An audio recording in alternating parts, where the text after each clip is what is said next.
રામનવમીની શહેરભરમાં ભવ્ય ઉજવણી કરાઈ હતી ત્યારે સુરતના ગોરાટ હનુમાન મંદિર ખાતે રામ જન્મોત્સવને લઈને ભવ્ય શોભાયાત્રા યોજાઈ હતી।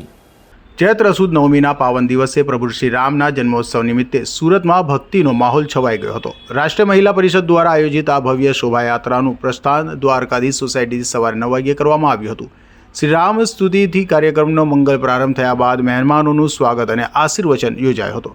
ખાસ આકર્ષક રૂપે નાના બાળકો શ્રી રામ પરિવારની વેશભૂષામાં જોવા મળ્યા હતા, તો ડીજેના તાલે ભક્તિ ગીતો સાથે પાલખી યાત્રા નીકળી હતી, જેનું માર્ગમાં અનેક સ્થળો પર ભવ્ય સ્વાગત કરવામાં આવ્યું હતું।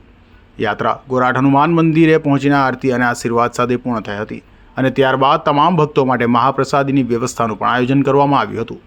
મારું નામ ડિમ્પલ પટેલ, મારી પોતાની સંસ્થા છે લોકરક્ષક હિન્દ ચેરિટેબલ ટ્રસ્ટ। હું વગર મા બાપના દીકરાઓના સમૂહ લગ્ન કરાવું છું અને જેની પરિસ્થિતિ ખરાબ હોય એને હું છે તે અનાજની કીટ, વિધવા સહાય અને જે છોકરાઓના મમ્મી પપ્પા નથી એની ફી ભરું છું અને જેને દવાખાનાની જરૂર હોય સખત એના માટે હું સ્થળ ઉપર ઊભી છું।